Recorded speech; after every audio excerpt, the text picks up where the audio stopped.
Hi hello friends, അപ്പോൾ എല്ലാവർക്കും എൻ്റെ വീഡിയോയിലേക്ക് സ്വാഗതം. അപ്പോൾ നമ്മൾ ഇപ്പോൾ ഇന്നത്തെ വീഡിയോ എന്ന് പറഞ്ഞാൽ നമ്മൾ കഴിഞ്ഞ ദിവസം വെട്ടി വെച്ചായിരുന്ന മാനസ നൈറ്റിയുടെ സ്റ്റിച്ചിങ് വീഡിയോ ആയിട്ടാണ് ഞാൻ വന്നിരിക്കുന്നത്. അപ്പോൾ കട്ടിങ് വീഡിയോ കാണാത്തവരെല്ലാവരും പോയി കട്ടിങ് വീഡിയോ കാണുക. കാരണം ഇതിനകത്ത് കുറേ പീസൊക്കെ വരുന്നുണ്ട്. അപ്പോൾ അതുകൊണ്ട് അത് എവിടെയൊക്കെ വെക്കണേന്നുള്ളതൊക്കെ മനസ്സിലാകണമെന്നുണ്ടെങ്കിൽ കട്ടിങ് വീഡിയോ തീർച്ചയായിട്ടും നിങ്ങൾ കാണണം. അതിനുശേഷം മാത്രം സ്റ്റിച്ചിങ് വീഡിയോ കാണാൻ ശ്രമിക്കുക. അപ്പോൾ ഇനി നമുക്ക് സ്റ്റിച്ച് ചെയ്യണം എങ്ങനെയാണെന്ന് നോക്കാം. അപ്പോൾ ഞാൻ അത് ചതുരക്കഴുത്തായിരുന്നു. അപ്പോൾ ഞാൻ ചതുരത്തിലുള്ള ഒരു പീസ് ഇവിടെ കഴുത്തിന് വെക്കാൻ വേണ്ടിയിട്ട് വേറെ വെട്ടി എടുത്തിട്ടുണ്ടായിരുന്നു. കാരണം നമുക്ക് നൈറ്റിയിൽ നിന്ന് ഇതിന് മാച്ച് ചെയ്യുന്ന പീസൊന്നും കിട്ടില്ല. അപ്പോൾ അതുകൊണ്ട് ഞാൻ വേറൊരു തുണിയിൽ നിന്നാണ് ഈ കഴുത്തിൽ വെക്കാനുള്ള പീസ് വെട്ടിയെടുത്തത്. പിന്നെ നമ്മൾ തയ്ക്കുമ്പോൾ പ്രത്യേകം ശ്രദ്ധിക്കണം, ചതുരക്കഴുത്താണ്. അതുകൊണ്ട് ഓരോ മൂലയിലും സൂചി കുത്തി വെച്ച് വേണം തയ്ച്ചെടുക്കാൻ, ഇല്ലെങ്കിൽ ചതുരക്കഴുത്ത് റൗണ്ടായി പോകും.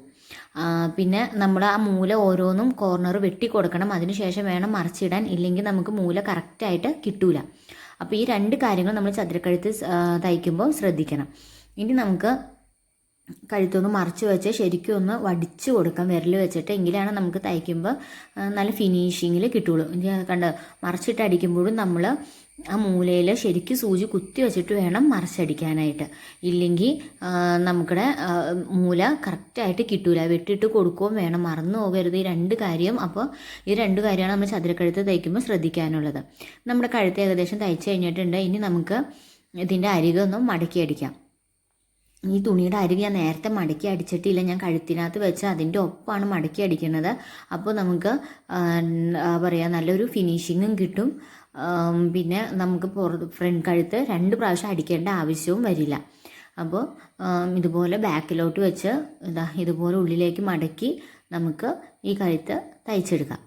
നമ്മുടെ ഏകദേശം ഫ്രണ്ട് കഴുത്തിൻ്റെ സ്റ്റിച്ചിങ് ഇവിടെ കഴിഞ്ഞിട്ടുണ്ട്. ഇനി നമുക്ക് ഈ ഫ്രണ്ടിലെ പീസ് എടുത്ത് മാറ്റി വയ്ക്കാം. ഇപ്പോൾ അതിൻ്റെ ഫ്രണ്ട് കണ്ടോ ബാക്ക് ഇപ്പോൾ നല്ല ഫിനിഷിങ് കിട്ടിയിട്ടുണ്ട്. ഫ്രണ്ടും അതുപോലെ തന്നെ നല്ല ഫിനിഷിങ് നമുക്ക് കിട്ടിയിട്ടുണ്ട്.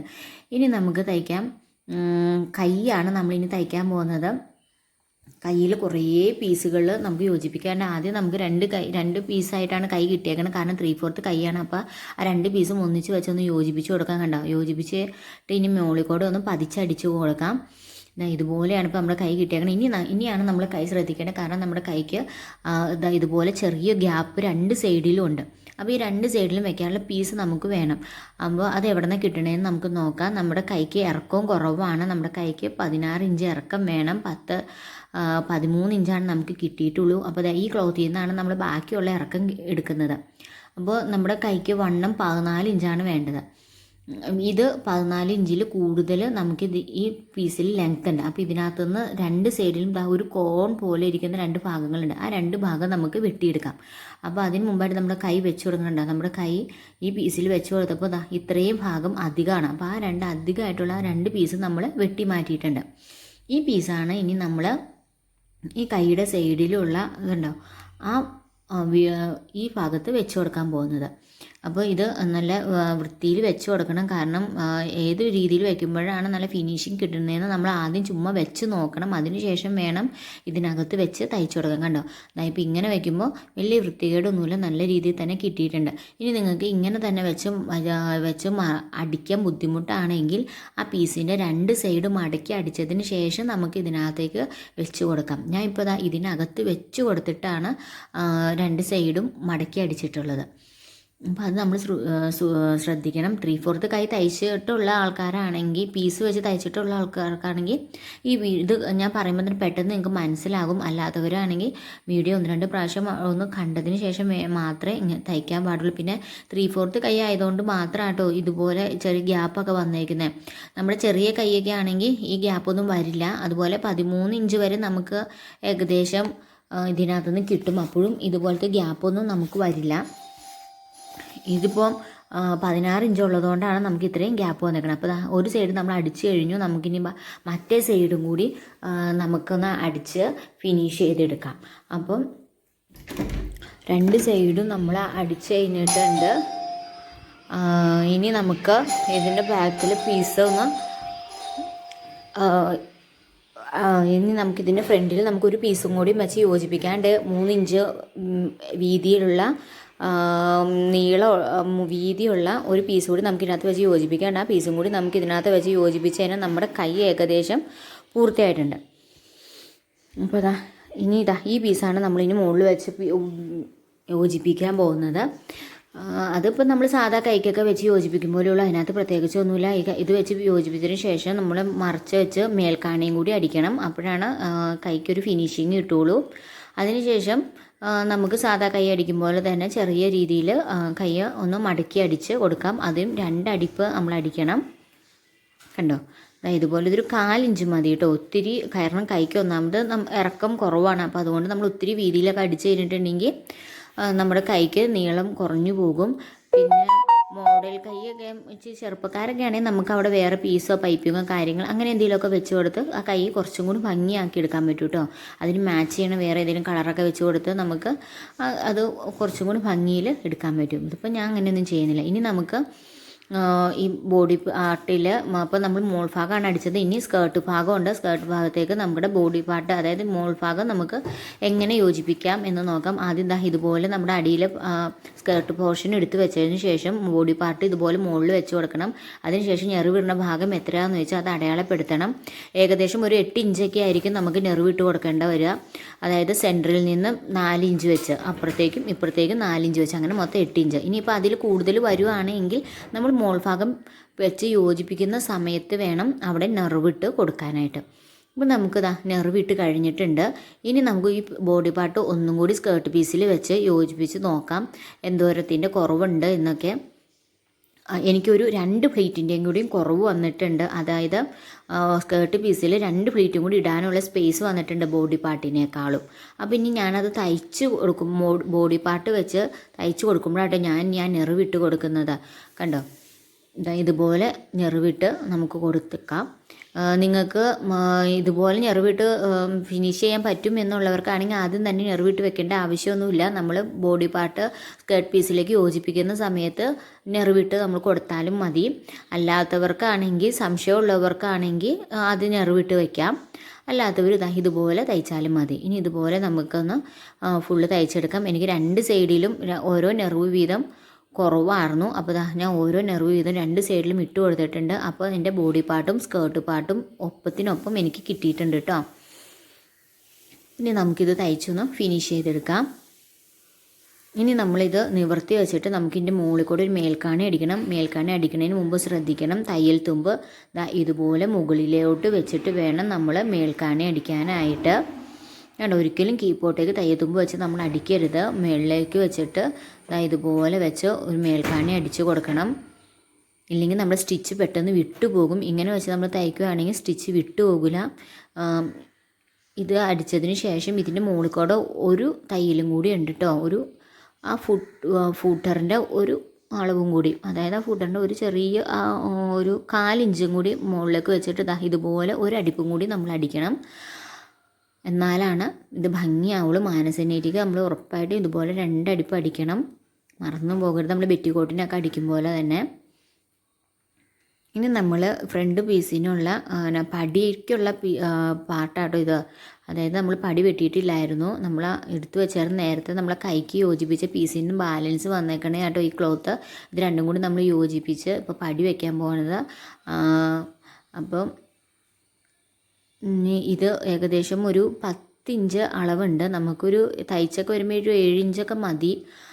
ഇച്ചിരി കൂടുതലിരുന്നു എന്നത് കുഴപ്പമില്ല. തയ്ക്കുമ്പോൾ നമ്മൾ അതനുസരിച്ച് വെട്ടിക്കളഞ്ഞാൽ മതി. കാരണം ഒരുപാട് ലെങ്ത് ആയാലും വൃത്തികേടാവും. 7 ഇഞ്ചാണ് മാക്സിമം മതി. പിന്നെ ഈ സിബൊക്കെ വെച്ച് ഓപ്പണൊക്കെ ആവശ്യമുള്ള ആൾക്കാർക്കാണെങ്കിൽ മാത്രം ഒരു 9 ഇഞ്ചൊക്കെ നമുക്ക് ഇടാം. ഫീഡ് ചെയ്യുന്നവർക്കൊക്കെ ആകുമ്പോൾ 9 ഇഞ്ചൊക്കെ ഉണ്ടെങ്കിലാണ് നമുക്ക് ഫീഡ് ചെയ്യാൻ നേരത്ത് എളുപ്പമാകുള്ളൂ. അല്ലാത്തവർക്കാണെങ്കിൽ ഓപ്പണൊന്നും ഇല്ലാത്തവർക്കാണെങ്കിൽ ഒരു 7 ഇഞ്ചൊക്കെ മതി. ഇനി നമുക്കിത് ഒന്ന് മറച്ചിട്ട് കൊടുക്കാം. ഇനി മറിച്ചിട്ട് നമുക്കൊന്ന് ശരിക്കും ആ തയ്യൽ തുമ്പൊക്കെ സൈഡിലേക്കൊക്കെ അടിയിലേക്ക് പോകാൻ പാകത്തിന് ഒന്ന് വലിച്ച് റെഡിയാക്കി കൊടുക്കാം. അതിൻ്റെ മൂലയൊക്കെ ഞാനൊരു സൂചി വെച്ച് എടുത്ത് റെഡിയാക്കി മൂലയൊക്കെ നല്ല ഫിനിഷിങ്ങിലാക്കി എടുത്തിട്ടുണ്ട് കേട്ടോ. ഇല്ലെങ്കിൽ നമ്മൾ തയ്ക്കുമ്പോൾ നമുക്ക് ഒരു ഭംഗി ഉണ്ടാവില്ല. ഞാൻ ഇപ്പോൾ അളന്ന് നോക്കിയപ്പോൾ ഇത് എനിക്ക് ഏകദേശം ഒരു 9 ഇഞ്ച് കിട്ടിയിട്ടുണ്ട്. പക്ഷേ എനിക്ക് ഇത്രയും ലെങ്ത്ത് വേണ്ട. ഞാനിതിനി ഇതിനകത്ത് വെച്ച് തയ്ച്ചതിന് ശേഷമായിട്ട് ബാക്കിയത്തെ വെട്ടിക്കളയുന്നത്. അപ്പോൾ നമ്മൾ തയ്ക്കുമ്പോൾ എപ്പോഴും ഈ നൈറ്റിക്ക് നടുവിൽ ഒരു പാട് നിങ്ങൾ കാണുന്നുണ്ടോ? ആ പാടിനകത്ത് അതാണ് നമ്മുടെ ഈ നൈറ്റിയുടെ സെൻറ്റർ. അതിനകത്ത് വെച്ച് വേണം തയ്ക്കാനായിട്ട്. അപ്പോൾ നമുക്ക് ഒരിക്കലും പടി വളഞ്ഞു പോകില്ല.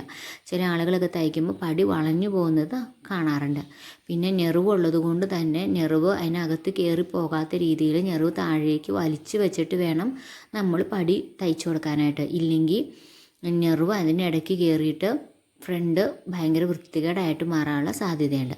ഇനി നമുക്ക് ഇതിൻ്റെ താഴ്ഭാഗം ഒന്ന് കുനിച്ച് ഒരു കോൺ പോലെ ആക്കിയതിന് ശേഷം നമുക്ക് തയ്ച്ച് ഫിനിഷ് ചെയ്യാം. അപ്പോൾ ഇത് പടിയില്ലാട്ടോ, അല്ല പടി മാത്രമേ ഉള്ളൂ, ഓപ്പൺ ഇല്ലാത്ത നൈറ്റിയാണ്. അപ്പോൾ നമ്മുടെ പടി നമ്മൾ വെച്ച് കഴിഞ്ഞിട്ടുണ്ട്. അങ്ങനെ നമ്മുടെ ഫ്രണ്ട് പീസിൻ്റെ ഏകദേശം ഒരു എല്ലാ സ്റ്റിച്ചിങ്ങും തന്നെ കഴിഞ്ഞിട്ടുണ്ട്. ഇനി നമുക്ക് ബാക്ക് പീസ് എടുക്കാം. ബാക്ക് പീസിൻ്റെ മുകൾ ഭാഗത്ത് വെക്കാൻ, കഴുത്തിൽ വെക്കാനുള്ളതാണ് കേട്ടോ ഇത്. ഞാൻ ഇതിന് 2 ക്രോസ് പീസ് എടുത്ത് വെച്ചിട്ടുണ്ട്. അപ്പോൾ ഈ ക്രോസ് പീസ് നമുക്കൊന്ന് യോജിപ്പിക്കാം. അതിനുശേഷം നമുക്ക് ഈ ബാക്ക് കഴുത്തിലേക്ക് വെച്ച് കൊടുക്കാം. ഇത് സാധാ നമ്മൾ തയ്ക്കും പോലെ തന്നെ ഉള്ളൂ. പിന്നെ കഴുത്തൊത്തിരി വലിക്കരുത്, വലിച്ചു കഴിഞ്ഞാൽ മലന്നു പോകും. ഇതും ബാലൻസ് വന്ന പീസൊക്കെ നമ്മൾ വെട്ടിക്കളഞ്ഞ് കൊടുത്ത് റെഡി ആക്കിയിട്ടുണ്ട്. ഇനി നമുക്ക് ഈ ബാക്ക് പീസ് നമ്മുടെ ഈ സ്കേർട്ട് പീസിനകത്തേക്ക് വെച്ച് നമുക്ക് യോജിപ്പിക്കാം. അതും അതുപോലെ തന്നെ നമ്മൾ അളവെടുത്തിട്ട് വേണം തയ്ച്ചു കൊടുക്കാനായിട്ട്. ഇപ്പോൾ ഇതുപോലെ ഞെറിവിട്ട് കൊടുത്തിട്ടുണ്ട് സ്കേർട്ട് പീസിൽ. ഇനി നമുക്ക് ബോഡി പാർട്ടും കൂടി വെച്ച് യോജിപ്പിക്കാം.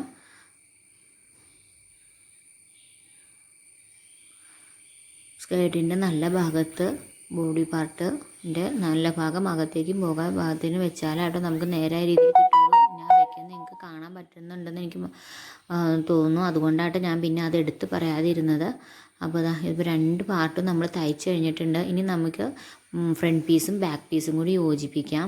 അപ്പോൾ നമ്മൾ ഇൻവിസിബിളായിട്ട് കൈ ഷോൾഡർ കൂട്ടണം. അപ്പോൾ അതിന് വേണ്ടിയിട്ട് എങ്ങനെ പീസ് വെക്കേണ്ടതെന്ന് നോക്കിക്കോ.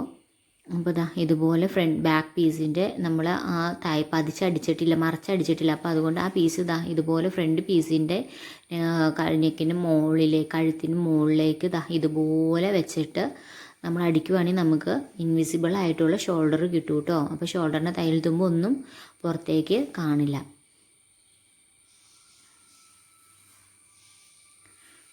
2 ഷോൾഡറും നമുക്കൊരു 1/2 ഇഞ്ച് വീതം തയ്യൽ തുമ്പിട്ട് തയ്ച്ചു കൊടുക്കാം.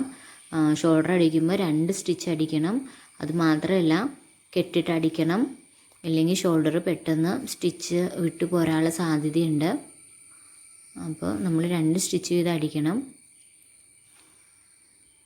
ഇപ്പോൾ നമ്മുടെ ഷോൾഡർ കണ്ടോ, നല്ല ഫിനിഷിങ്ങിൽ കിട്ടിയിട്ടുണ്ട്. ആ തയ്യൽ തുമ്പ് ഒന്നും കാണില്ല. ഇനി തള്ളി നിൽക്കുന്ന തയ്യൽ തുമ്പൊക്കെ ഉണ്ടെങ്കിൽ നമ്മൾ ആ കഴുത്തിൻ്റെ ഉള്ളിലോട്ട് വെച്ച് കൊടുത്തിട്ട് മേൽക്കാണി അടിക്കണം. പതിച്ചടിക്കേണ്ട ആവശ്യമില്ല. നെയ്റ്റിയുടെ കഴുത്ത് നമ്മൾ ഒരിക്കലും പതിച്ചടിക്കാറില്ല ബാക്കിലേത്. ഇനി ആ തയ്യൽ തുമ്പൊക്കെ ഉള്ളിലോട്ട് ഇതുപോലെ വെച്ചിട്ട് നമുക്കൊന്ന് കൈത്തൊന്ന് തയ്ച്ചു കൊടുക്കാം.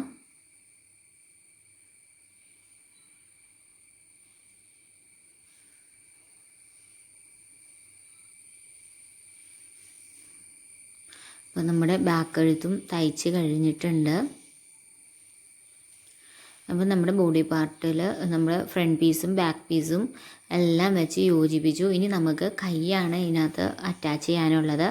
അപ്പോൾ കൈ തയ്ക്കുന്നതിന് മുമ്പായിട്ട്, കാരണം ഇത് വലിയ കൈ ആയതുകൊണ്ട് തന്നെ, അത് മാത്രമല്ല മാനസി ആയതുകൊണ്ടും നമ്മുടെ കൈയുടെ ആം ഹോൾ തമ്മിൽ ചിലപ്പോൾ കുറച്ച് തയ്യൽ തുമ്പിൻ്റെ വ്യത്യാസം കാണും. അപ്പോൾ അതറിയാൻ വേണ്ടിയിട്ട് നമ്മൾ ആദ്യം ഈ ബോഡി പാർട്ടിലേക്ക് നമ്മുടെ കൈയുടെ പീസ് വെച്ച് നോക്കണം. വെച്ച് നോക്കിയപ്പോൾ എനിക്ക് കുറച്ച് ഒരു 1.5 ഇഞ്ചിൻ്റെ അളവ് കുറവുണ്ട്. അപ്പോൾ ഞാൻ നേരത്തെ ഇവിടെ ഒരു 4 കോൺ പോലത്തെ ഒരു പീസ് വെട്ടി മാറ്റി വെച്ചിട്ടുണ്ടായിരുന്നു. അപ്പോൾ ആ പീസ് ഞാൻ എൻ്റെ ഈ കയ്യിലേക്ക് വെച്ച് യോജിപ്പിച്ച് കൊടുക്കാൻ പോവാണ്. ഇനി 2 സൈഡിലും നമ്മൾ ഇതുപോലെ വെച്ച് കൊടുക്കണം. അങ്ങനെ 2 കൈക്കും നമ്മൾ വെച്ച് കൊടുക്കണം. 4 പീസ് എനിക്ക് അങ്ങനത്തെ കിട്ടിയിട്ടുണ്ട്. അപ്പോൾ ഞാൻ തുണി വെട്ടണ സമയത്ത് ഞാൻ പറഞ്ഞായിരുന്നു ഈ പീസ് ഒന്നും കളയരുത്, നമുക്ക് ആവശ്യം വരുമെന്ന് ഞാൻ പറഞ്ഞിട്ടുണ്ടായിരുന്നു. അപ്പോൾ അതുകൊണ്ടാണ് ഈ പീസ് എവിടെ നിന്നാണ് കിട്ടിയെന്ന് ഈ സ്റ്റിച്ചിങ് വീഡിയോ മാത്രം കാണുന്നവർക്ക് സംശയം വരും. അപ്പോൾ അതുകൊണ്ടാണ് ഞാൻ വെട്ടണ വീഡിയോയും കൂടി കാണണം എന്ന് പറഞ്ഞത്. അപ്പോൾ അതാ 2 സൈഡിലും നമ്മൾ പീസ് വെച്ച് യോജിപ്പിച്ച് അതിന് മുകളിൽ കൂടെ മേൽക്കാണിയും അടിച്ച് കഴിഞ്ഞിട്ടുണ്ട്. അങ്ങനെ നമ്മുടെ കയ്യിൽ നമ്മൾ 2 കൈക്കും നമ്മളതുപോലെ പീസ് വെച്ച് തയ്ച്ച് കഴിഞ്ഞിട്ടുണ്ട്. ഇനി ചിലപ്പോൾ ഒരു 1/2 ഇഞ്ചിൻ്റെയൊക്കെ വ്യത്യാസം കാണും. അത് നമ്മൾ കാര്യമാക്കണ്ട, അതൊക്കെ തയ്യൽ തുമ്പിൻ്റെ ഉള്ളിലോട്ട് പൊക്കോളും. ഈ പീസ് ഒന്നും നമ്മൾ കൂട്ടി അടിച്ച് കഴിയുമ്പോൾ കാണില്ല കേട്ടോ. പക്ഷേ ഈ പീസ് വെക്കാതിരുന്നാൽ നമുക്ക് തയ്യൽ തുമ്പ് ഒട്ടും തന്നെ കിട്ടുകയുമില്ല. അപ്പോൾ അതിന് വേണ്ടിയിട്ടാണ് നമ്മൾ ഈ പീസ് വെച്ച് കൊടുക്കുന്നത്. ഈ പീസ് വെച്ച് കൊടുത്താലാണ് നമുക്ക് തയ്യൽ തുമ്പ് കിട്ടുള്ളൂ. ഇല്ലെങ്കിൽ എഡ്ജിലൂടെ നമ്മൾ തയ്ക്കേണ്ടി വരും. അപ്പോൾ പെട്ടെന്ന് തന്നെ സ്റ്റിച്ച് വിട്ടുപോകാനുള്ള സാധ്യതയുണ്ട്. ഇപ്പോൾ ഇത് നോക്കിക്കേ, ഈ കൈക്ക് എത്ര എളുപ്പമുണ്ടെന്നറിയാവോ? 1 നടുവേ ഒരു എളുപ്പമുണ്ട്, 2 ആം ഹോളിൻ്റെ അവിടെയായിട്ടും 2 എളുപ്പമുണ്ട്. പിന്നെ നമ്മൾ കൈക്ക് ഇറക്കം കൂട്ടി കൊടുത്തിട്ടുണ്ട്. അങ്ങനെ ഈ ഒരു കൈക്ക് തന്നെ നമ്മൾക്ക് ഏകദേശം ഒരു 6 എഴുപ്പോളം വന്നിട്ടുണ്ട്. പക്ഷേ ഈ എഴുപ്പിച്ചക്കണ പീസുകളൊന്നും തന്നെ നമ്മൾ തയ്ച്ച് കഴിയുമ്പോൾ നമുക്ക് കാണാൻ പറ്റില്ല കേട്ടോ. പക്ഷേ ഈ പീസൊന്നും ഇല്ലാതെ നമുക്ക് തയ്ക്കാനും പറ്റില്ല. പിന്നെ ഇനി നമുക്ക് കൈ വെച്ച് തുടങ്ങാം. കൈ വയ്ക്കുമ്പോൾ നമ്മൾ പ്രത്യേകം ശ്രദ്ധിക്കണം, നമ്മൾ ഷോൾഡറിൻ്റെ സ്റ്റിച്ചിൽ നിന്ന് തന്നെ തുടങ്ങണം. ഈ നെയ്റ്റിയുടെ എഡ്ജിൽ നിന്ന് തുടങ്ങാൻ നിൽക്കരുത്. കാരണം നമുക്ക് കൈ ചിലപ്പോൾ പീസിൻ്റെയൊക്കെ ആവശ്യം വരും. അപ്പോൾ നമ്മൾ ഈ എഡ്ജിൽ നിന്ന് തുടങ്ങി കഴിഞ്ഞിട്ടുണ്ടെങ്കിൽ നമ്മുടെ കൈ ഒരുപാട് ലൂസായി ബാലൻസൊക്കെ വന്ന് കിടക്കും. അപ്പോൾ നമ്മൾ വീണ്ടും വീണ്ടും അഴിച്ച് നമുക്കത് സ്റ്റിച്ച് ചെയ്യേണ്ടി വരും. നമ്മൾ സെൻറ്ററിൽ നിന്ന് നമ്മൾ തുടങ്ങുകയാണെങ്കിൽ നമുക്ക് കറക്റ്റ് ലെവലിൽ നമുക്ക് ഫിനിഷ് ചെയ്യാനും പറ്റും. അത് മാത്രമല്ല, തയ്യൽ തുമ്പ് കൂടുകയോ കുറയോ ഒക്കെ ചെയ്ത് കഴിഞ്ഞാൽ നമുക്ക് അതനുസരിച്ച് അഡ്ജസ്റ്റ് ചെയ്ത് തയ്ക്കാനും പീസ് വേണമെങ്കിൽ പീസ് വെച്ച് കൊടുക്കാനും ഒക്കെ സാധിക്കും. നമ്മൾ തുടക്കത്തിൽ നിന്ന് അടിച്ച് തുടങ്ങിയിട്ടുണ്ടെങ്കിൽ നമുക്ക് ഇതിനൊന്നും സാധിക്കില്ല. അപ്പോൾ നമ്മൾ കൈ വീണ്ടും അഴിച്ചഴിച്ച് സ്റ്റിച്ച് ചെയ്യേണ്ടി വരും. അപ്പോൾ അതുകൊണ്ട് എല്ലാവരും കൈ സെൻറ്ററിൽ നിന്ന് തന്നെ സ്റ്റിച്ച് ചെയ്യാൻ ശ്രദ്ധിക്കുക. അതുമാത്രമല്ല, കൈ നമ്മൾ ഡബിൾ സ്റ്റിച്ച് ചെയ്യണം എപ്പോഴും. കാരണം കൈ കൂട്ടി അടിച്ച് കഴിഞ്ഞാൽ പിന്നെ നമുക്ക് സ്റ്റിച്ച് ചെയ്യാനൊക്കെ ബുദ്ധിമുട്ടായിരിക്കും. അതുകൊണ്ട് കൈയും ഷോൾഡറും എപ്പോഴും നമ്മൾ ഡബിൾ സ്റ്റിച്ച് ചെയ്തിരിക്കണം. പിന്നീട് അത് സ്റ്റിച്ച് ചെയ്യാന്ന് പറഞ്ഞാൽ ഭയങ്കര പാടാണ്. അപ്പോൾ അതുകൊണ്ട് തന്നെ നമ്മൾ അത് ആദ്യം തന്നെ ഡബിൾ സ്റ്റിച്ച് ചെയ്യണം.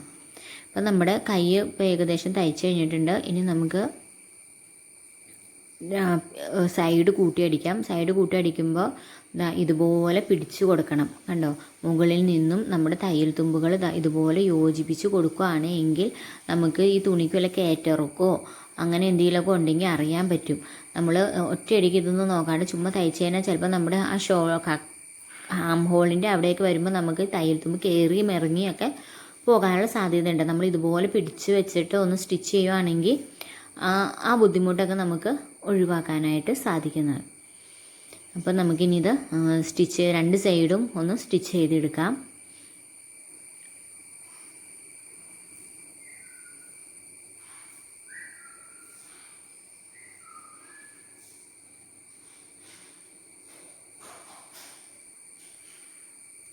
ഈ സൈഡെല്ലാം നമ്മൾ ഡബിൾ സ്റ്റിച്ച് ചെയ്യണം കേട്ടോ. ആദ്യം നമ്മൾ സെൻറ്ററിൽ ഒരുപാട് നടുക്കോട്ട് നീക്കിയിട്ട് തയ്ക്കരുത്. ഒരു 1/2 ഇഞ്ച് അകത്തേക്ക് തയ്യൽ തുമ്പ് ഇട്ടിട്ടാണ് ആദ്യം നമ്മൾ തയ്ക്കാവുള്ളൂ. അതിനുശേഷം നമ്മൾ ഷേപ്പ് എടുത്തിട്ട് വേണം അടിക്കാനായിട്ട്. ഇപ്പോൾ ഈ കൈക്ക് 5 ഇഞ്ച് വണ്ണാണുള്ളൂ. അപ്പോൾ അതെടുത്ത് 5 ഇഞ്ച് അളന്നിട്ടുണ്ട്. അപ്പോൾ പിന്നെ ഇതിന് നമുക്ക് ഷേപ്പും കാര്യങ്ങളൊന്നുമില്ല. കൈക്ക് മാത്രം ആകെ ഒരു ഷേപ്പുള്ളൂ. കാരണം നമ്മൾ ബോഡി പാർട്ട് കറക്റ്റ് അളവിലാണ് ഇതിൻ്റെ വെട്ടിയിരിക്കുന്നത്. അപ്പോൾ അതുകൊണ്ട് തന്നെ ഇതിന് വേറെ അളവും കാര്യങ്ങളൊന്നുമില്ല. അപ്പോൾ നമ്മൾ തയ്ച്ച് 2 സൈഡും കൂട്ടി അടിച്ചിട്ടുണ്ട്. ഇനി നമുക്ക് അടി മടക്കി അടിക്കാം. അടി നമ്മൾ ഒപ്പം വെച്ച് നോക്കിയപ്പോൾ ഒരു 4 ഇഞ്ച് തയ്യൽ പീസിൻ്റെ വ്യത്യാസം ഉണ്ടായിരുന്നു. അതായത് പീസ് കയറി ഇറങ്ങിയൊക്കെ ഇരിപ്പുണ്ടായിരുന്നു. അപ്പോൾ അതൊക്കെ നമ്മളൊന്ന് ഒപ്പം വെച്ച് കൊടുത്ത് ലെവൽ ചെയ്ത് വെട്ടിക്കളഞ്ഞിട്ടുണ്ട്. അതിനുശേഷം നമ്മൾ അടിയും മടക്കി അടിച്ച് കൊടുത്തിട്ടുണ്ട്. ഇനി നമുക്ക് നീണ്ടിരിക്കുന്ന ഭാഗങ്ങളൊക്കെ തയ്യത്തുമ്പൊക്കെ ഒന്ന് വെട്ടിക്കളയാം. അതിനുശേഷം നമുക്ക് ഈ തയ്യൊന്ന് മറിച്ചിട്ട് നോക്കാം. അതായത് നമ്മുടെ ഈ പീസ് വെച്ച് കൊടുത്തേക്കണതൊക്കെ എവിടെയെങ്കിലും നമുക്ക് കാണാൻ പറ്റുന്നുണ്ടോ എന്ന് നമുക്ക് നോക്കാം. കണ്ടു, ഇവിടെ ഈ കൈക്കുഴിയുടെ അവിടെ നമ്മളൊരു പീസ് വെച്ച് കൊടുത്തിട്ടുണ്ട്. ഇവിടെ ഒരു പീസ് വെച്ച് കൊടുക്കുന്ന പീസ് നമുക്ക് കാണാൻ പറ്റുന്നുണ്ടോ എന്ന് നമുക്ക് ഈ കൈ ഒന്ന് മറിച്ചിട്ടിട്ട് നോക്കാം. ഇതാണ് നമ്മുടെ നെറ്റിയുടെ തയ്ച്ച് കഴിഞ്ഞപ്പോൾ ഉള്ള മോഡല്. അപ്പോൾ ഇതുണ്ടോ, നമ്മൾ പീസ് വെച്ച് കൊടുത്തേക്കണത് ഒരു സൈഡിൽ ഒരു കുറച്ച് കാണാൻ പറ്റുന്നു. ആം ഹോളിൻ്റെ അവിടെയാണെങ്കിലും ഒരു ചെറിയൊരു പീസ് നമുക്ക് കാണാൻ പറ്റുന്നുള്ളൂ. പക്ഷേ ആ പീസ് വെച്ചില്ലെങ്കിൽ നമുക്കത് തയ്ക്കാനും പറ്റില്ല. അപ്പോൾ ഏകദേശം നമ്മുടെ നെറ്റിൽ സ്റ്റിച്ചിങ് കഴിഞ്ഞ് നമ്മൾ വെച്ച് കൊടുക്കുന്ന പീസ് ഒന്നും നമുക്ക് കാണാൻ പറ്റുന്നില്ല. എല്ലാം അകത്തേക്ക് തയ്യൽ തുമ്പിൻ്റെ ഉള്ളിലോട്ട് പോയിട്ടുണ്ട്. അപ്പോൾ ഈ വീഡിയോ എല്ലാവർക്കും ഇഷ്ടപ്പെട്ടു എന്ന് വിചാരിക്കുന്നു. ഇഷ്ടപ്പെട്ടാൽ ലൈക്ക് ചെയ്യുക, ഷെയർ ചെയ്യുക, കമൻറ്റ് ചെയ്യുക. നിങ്ങൾക്ക് എന്തെങ്കിലും സംശയങ്ങളോ കാര്യങ്ങളോ ഉണ്ടെങ്കിൽ കമൻറ്റിലൂടെ രേഖപ്പെടുത്തുക. അപ്പോൾ ഇതുപോലെയുള്ള വീഡിയോസ് കാണണം എന്നുള്ളവർ എൻ്റെ ചാനൽ സബ്സ്ക്രൈബ് ചെയ്യുക. അപ്പോൾ അത്രേ ഉള്ളൂ ഇന്നത്തെ വീഡിയോ. Thank you.